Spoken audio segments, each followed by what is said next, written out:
हम लोग विविध प्रश्नावली 3 के 10 नंबर प्रॉब्लम को पढ़ेंगे। तो हमने माना a इक्वल टू इतना, b इक्वल टू इतना, c इक्वल टू इतना।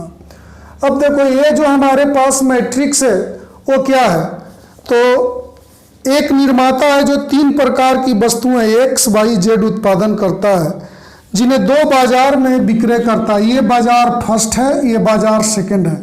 बाजार फर्स्ट में x को 10,000 बेचता है, y को 2,000 और z को 18,000। बिल्कुल बाजार सेकंड में x को 6,000, y को 20,000 और z को 8,000 बेचता है, जिसमें यहाँ पर x का विक्रय मूल्य है। x को प्रति यूनिट बेचता है 2.5 रुपया में, y को प्रति यूनिट बेचता है 1.5 रुपया में, z को बेचता है। ये लागत मूल्य है, x का लागत है, y का लागत है और z का लागत है। आपको ये नंबर क्वेश्चन पूछ रहा है कि बाजार, प्रत्येक बाजार से आय कितना होगा, तो आय a इंटू बी होगा, a इंटू बी।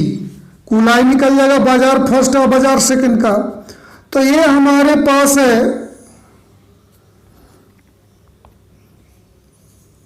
10,000, 2,000, 18,000।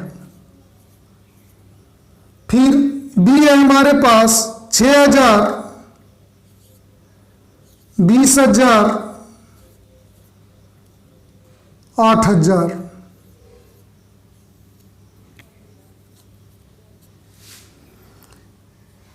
आपके पास बी जो बेचने पर कितना राशि प्राप्त होता है, 2.5 प्रति यूनिट x बेचता है 2.5 रुपया में, y बेचता है 1.5 रुपया में और z बेचता है 1 रुपया में।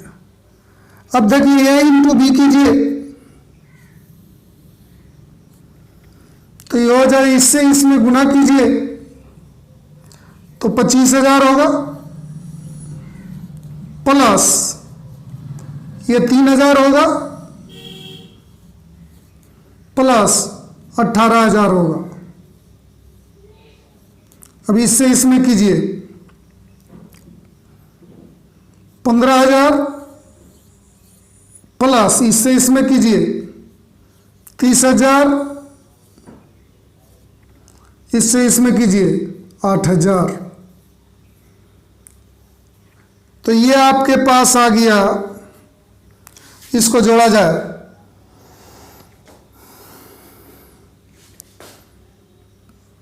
25 और 3 28 और 18,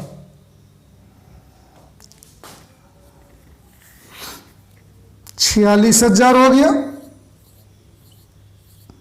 इससे 45 और 8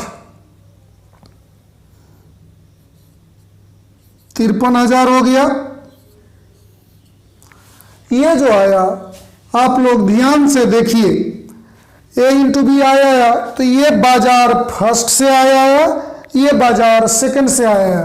तो हम लोग लिखेंगे, इसलिए बाजार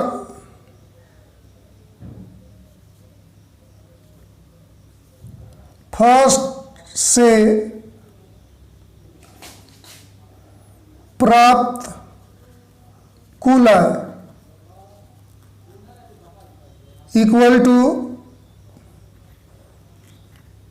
46,000। इतना रुपया आपको बाजार फर्स्ट से आया, तथा बाजार सेकंड से प्राप्त कुल आय 53,000 हो गया। यही दोनों आंसर हुआ। ए नंबर प्रॉब्लम हमारा सोल्व हुआ। बी कहता है कुल लाभ ज्ञात करने के लिए, तो ये लागत वाला है, तो बी में ध्यान दीजिए, कुल लागत आपके पास होगा a इंटू सी। ए आपके पास है 10,000, 2,000 फिर 18,000,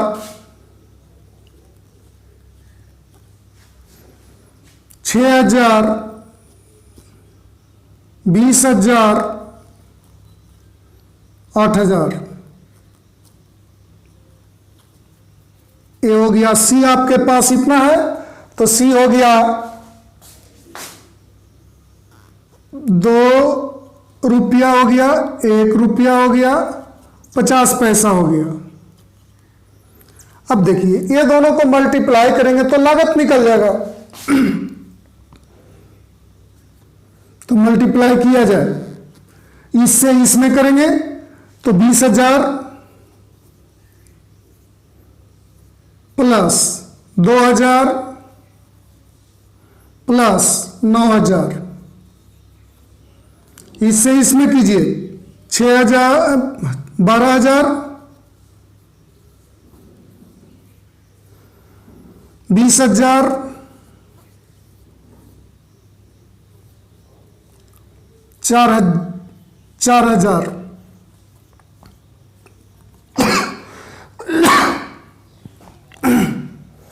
तो 20 और 2 22 और 9 31, 31,000 हो गया। ये हो गया आपको 32 और 4 36। इसलिए बाजार फर्स्ट की कुल लागत 31,000 रुपया हो गया, तथा बाजार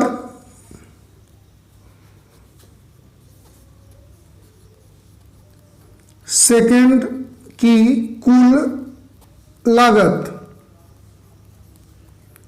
36,000 हो गया। अब देखिए हमें बी में प्राप्त करना है बाजार फर्स्ट का कुल लाभ।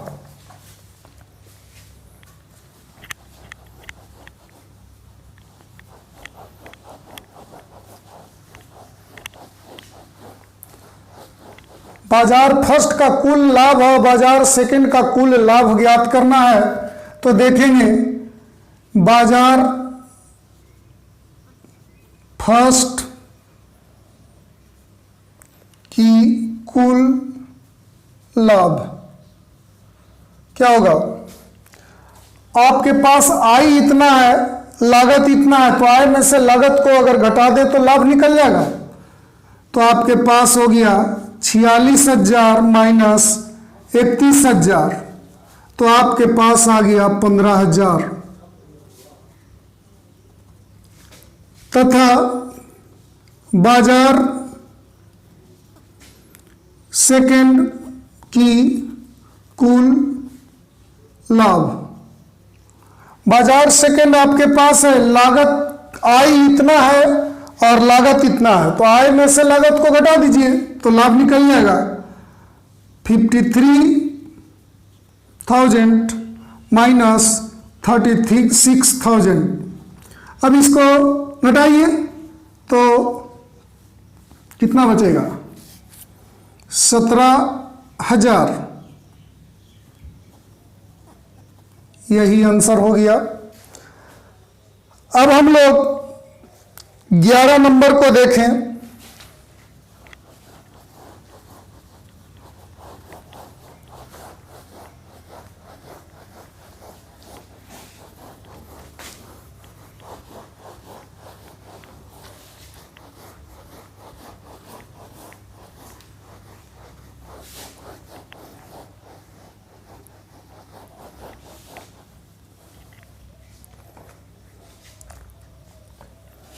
ग्यारह नंबर आप लोग के पास है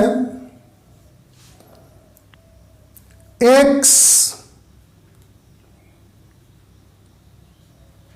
इंटू 1 2 3 4 5 6 इक्वल टू 1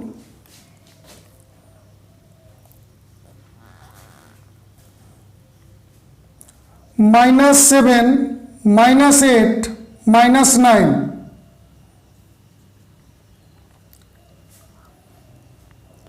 2 4 6, इतना है। अब देखिए हमें x पूछ रहा है कि मैट्रिक्स x क्या है, तो ये जरा बहुत ध्यान से आप लोग को समझना है। देखिएगा, माना कि a इक्वल टू 1 2 3 4 5 6, ये दिया हुआ, इसको मान लिया ये, और इसको मान लेते हैं b।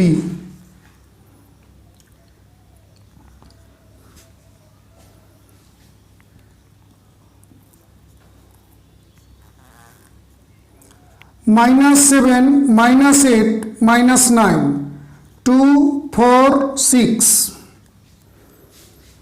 दिया हुआ है आप लोग के पास x into A equal to B. यहां पर a लिख दिए, यहां पर b लिख दिए, तो x into A equal to B, इतना। यह तभी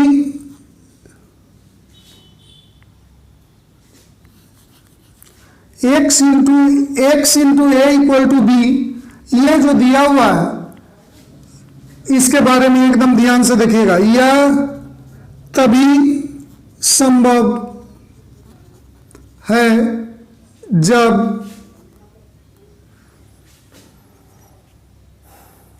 इस तरीके से नहीं, थोड़ा इधर ध्यान दिया जाए, चूंकि ए तथा बी की कोटि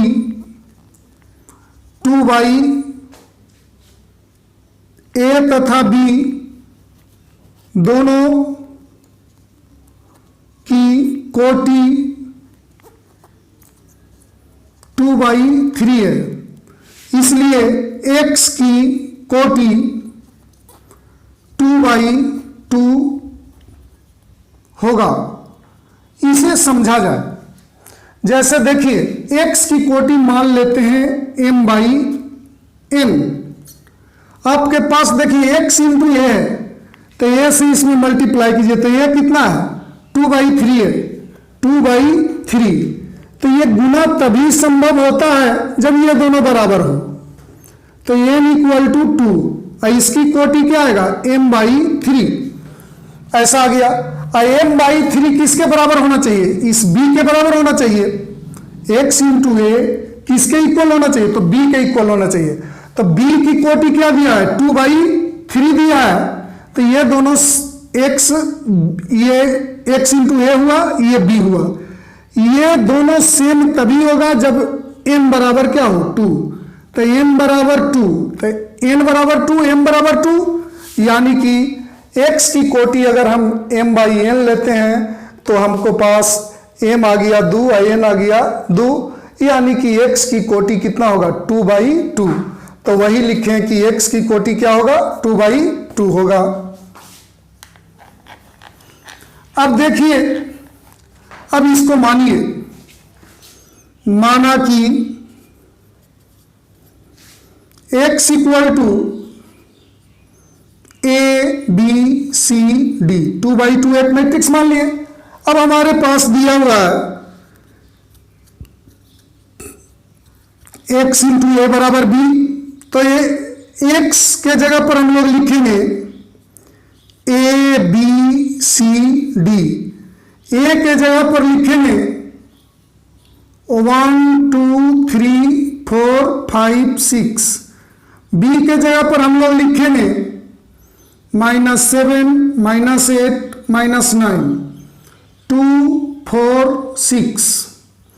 अब देखिए इसे मल्टीप्लाई कीजिए तो क्या होगा a प्लस 4b, इससे इसमें 2a प्लस 5b, फिर इससे इसमें कीजिए तो 3a प्लस 6b। अब इससे इसमें कीजिए c plus 4d, 2c plus 5d, 3c plus 6d, -7 -8 -9 2 4 6। अब ध्यान से देखा जाए बाबू, दो मैट्रिक्स इक्वल तभी होते हैं जब उनके संगत पद बराबर हों। तो हम लोग लिखेंगे इतना equal to -7, a plus 4b equal to -7 first हुआ। फिर 2a plus 5b equal to -8, ये सेकेंड हो गया। अब देखिए 3a plus 6b equal to -9 हुआ। अब लिखेंगे इतना इक्वल टू 2, तो हो गया c plus 4d equal to 2, ये हो गया आपके पास 4। इतना equal to 4, 2c plus 5d equal to 4, इतना equal to 6, 3c plus 6d equal to 6। अब देखा जाए ये दोनों को सोल्व कर दे तो ये भी का मान निकल जाएगा। तो 1 गुना 2 माइनस 2 करने पर तो 2a plus 8b equal to -14 गुना कर दिए और उसमें से घटाइए 2a plus 5b equal to -8। जब सब्ट्रैक्ट करते तो माइनस माइनस ये प्लस हो गया, कैंसिल, तो 3b इक्वल टू -6, तो b इक्वल टू -2। अब समीकरण 1 में b के मान रखने पर, b के मान रख दीजिए उसमें, तो कितना हो गया a plus 4 into -2 equal to -7, तो a माइनस 8 इक्वल टू -7, तो a इक्वल टू क्या हो गया 1। अब देखिए इस चूंकि a तथा b का मान समीकरण इस तरीके से नहीं है, ऐसे लिखा जाए a इक्वल टू 1 तथा b इक्वल टू -2 समीकरण 3 को संतुष्ट करता है। रख करके देखा जाए, a के जगह पर 2 रखिए और b के जगह पर -2 रखिए, तो 2 और -2 से मल्टीप्लाई करेंगे तो -10, तो 2 - 10 इक्वल टू -8, तो हमारे पास उसको संतुष्ट कर दिया, इसलिए a इक्वल टू 1 तथा b इक्वल टू -2 हुआ। अब बिल्कुल सेम 4 और 5 को सॉल्व करेंगे।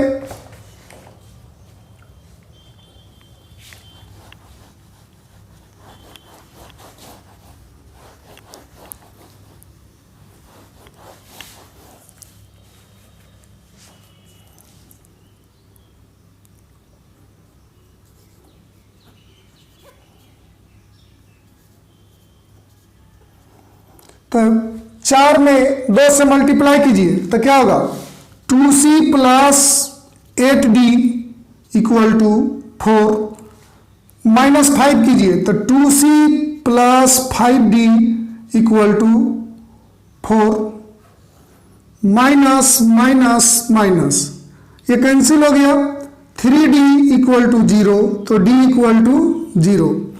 अब देखा जाए समीकरण